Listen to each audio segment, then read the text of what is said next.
You're watching 18 WJTS News right here in Jasper. I'm Joy Holt. Stories making headlines around the area include a one-way portion of Main Street will soon see traffic in both directions. Demolition nears for the old Jasper power plant, and Jasper police are warning residents of an IRS scam making the rounds.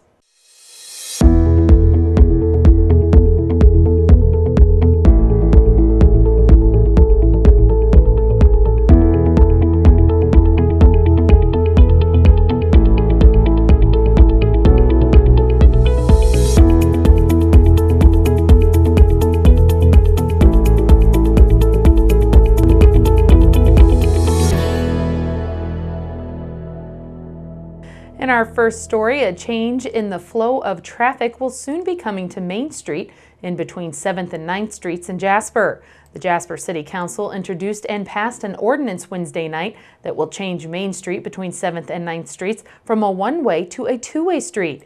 Currently, Main Street between 7th and 9th is a one-way street going north, but due to drivers ignoring street signage and exiting onto Main the wrong way, leading the Traffic Safety Committee to review and resolve the situation. The council passed a second ordinance as well to change the intersection at 9th and Main to a three-way stop intersection, which will require painted lines and a stop sign.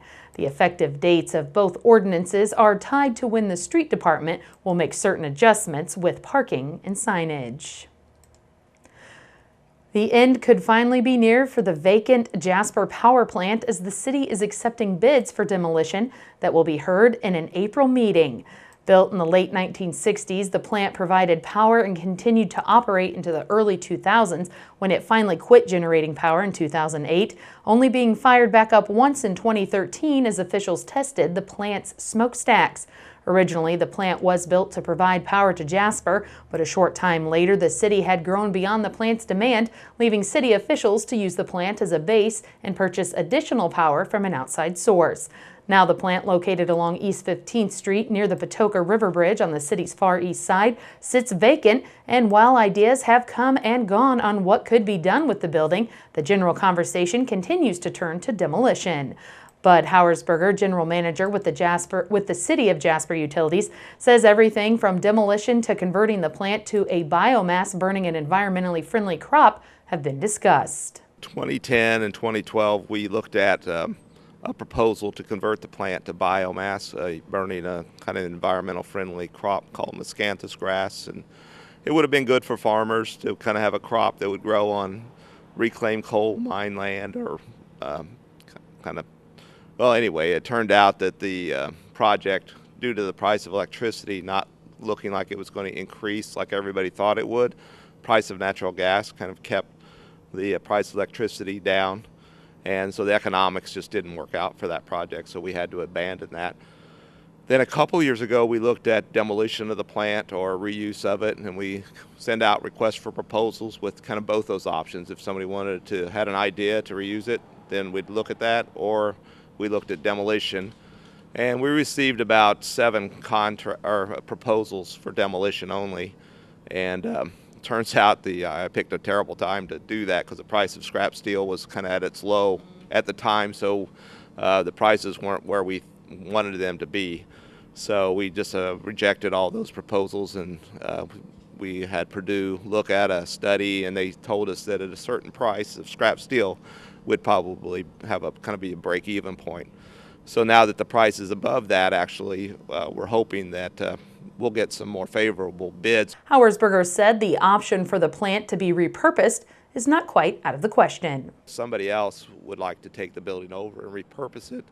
We kind of gave that a shot, and we've sent out requests for expressions of interest and haven't received a lot of interest in repurposing the building. There are a few people that would hate to see the building torn down because they're kind of like you. They think it's a cool looking building. So we're kind of hoping that somebody comes forward and has a good idea for a way to repurpose it.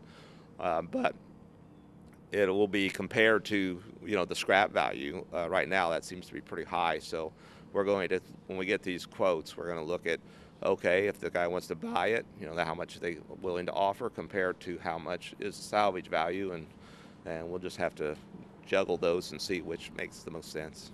On March 12th, a mandatory walkthrough of the power plant was held with over 30 people representing 28 different firms of demolition contractors from across the country. After touring the power plant facility, a majority of the contractors also toured the Hoosier Desk building, which is the future site of the Jasper Cultural Center. Now, some of those who attended the walkthrough have been back for a closer look at the building.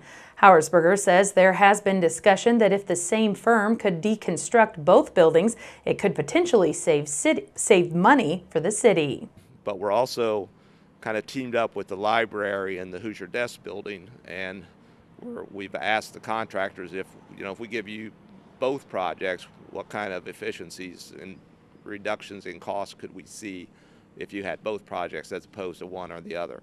So that's another piece of the puzzle. We're going to see how that comes back from somebody who bids on both projects. The Utility Service Board will be holding a special joint meeting with the Jasper Library Board on April 2nd to review bids for the demolition of buildings at both sites. As the tax season lingers on, so do the attempts of scam artists trying to defraud the public. Officials with the Jasper Police Department sent out a warning to citizens this week to remind them to stay vigilant against these scammers who mainly work through harassing phone calls. Jasper Police Chief Nathan Schmidt says while his department has received reports of harassing phone calls related to the scam, he says thankfully no one has given up their hard-earned money. We've had people receiving calls of a scam, and they're saying that it's the IRS. If they don't call immediately, they're sending the police over to make an arrest on it.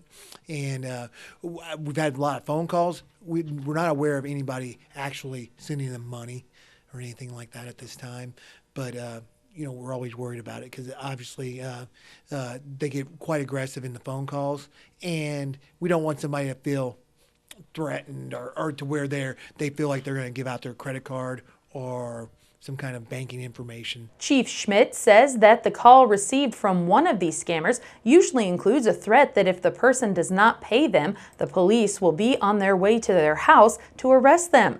The chief reminds Jasper residents that the IRS will not ask for a payment over the phone. The big thing is IRS will never ask for payments over the phone. If they're going to receive a phone call from the IRS, they'll get mail first saying that they're going to be getting contacted. And we just don't want we want people to be diligent and not just giving out, we don't want them to give out any information over the phone. The scam sets up a caller to believe they have just answered a call from the IRS and that the victim is speaking with an IRS agent. They then advise the victim that they owe money, and if the victim doesn't pay immediately, they threaten them with the notion that police have been notified and will be en route to arrest them. Schmidt says that scammers use sophisticated methods and may have the caller's name, phone number, and address. This particular one, it was a recording saying, IRS, call immediately or else you will be arrested. Police are on their way, and gave a phone number.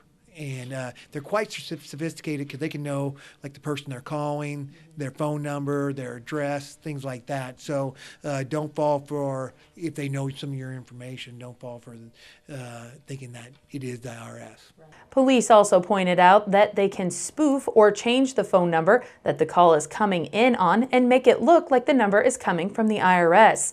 As always, Schmidt says never give out confidential information over the phone. He says the IRS does not make threatening phone calls and that the IRS will always make contact with someone through mail first. Schmidt says it's not necessary to contact your local law enforcement if you receive a call from an IRS scammer, but to instead ignore the phone call or just simply hang up if you answer the phone. Chief Schmidt says you should only contact law enforcement if you've actually paid money and given bank account information to the scam artist. It's that time of year again as the city of Huntingburg has planned to begin its annual flushing of hydrants in the upcoming month of April. Officials with the city say the Huntingburg Water Department will begin conducting their annual spring hydrant flushing program Monday, April 2nd, with it concluding on Saturday, April 28th. They say the process will take place at various locations throughout the city on a daily basis. Flushing times will typically be Monday through Friday from 7:30 a.m. to 3:30 p.m. Water Department officials say the flushing is performed to improve water quality and is a necessary preventative maintenance activity for proper water line function, and that although it may appear to wastewater, flushing improves pressures and flow rates needed for fire protection, aiding in maintaining proper valve and hydrant operation, and helps to improve better overall water service to Huntingburg customers. The Water Department says that water will remain safe to drink. However, special care and attention is recommended, especially before doing laundry, and that customers should run cold water through their taps to clear any discoloration in the water that could potentially affect laundry items. If you have less than 100 pounds of paper and need it shredded, the Jasper Chamber of Commerce is sponsoring a free paper shredding event for city residents and businesses tomorrow. From 10 a.m. to 1 p.m. tomorrow in the south parking lot of St. Joseph's Catholic Church along 10th Street in Jasper, Piranha Mobile Shredding of Evansville will be accepting large amounts of paper needing to be destroyed. Shredding does not take place on site, and there is a 100-pound shred limit per person and business. Only paper can be destroyed. Credit cards, DVDs, or CD floppy disk, microfilm, and so forth will not be allowed. However, staples, paper clips, and file folders can be shredded. The Chamber says the event will take place rain or shine. And Rockport officially turned 200 years old this month. The city continues planning for the bicentennial celebration along with the county this summer. Spencer County will commemorate its bicentennial year with a parade this summer scheduled for June 2nd at 10 a.m. Parade forms and save-the-date cards have been sent out to residents. Terre Haute unveiled more than 24 oversized CocaCola bottles for a public art project honoring its link to the uniquely shaped container. The 27 fiberglass bottles were revealed today. Each sculpture stands 6 feet and was colorfully painted by local artists. The Root Glass Company in Terre Haute won a 1915 competition to create the glass Coke bottle's distinctive contoured design. And authorities contained a diesel spill in a Posey County creek and will try to recover the fuel this week.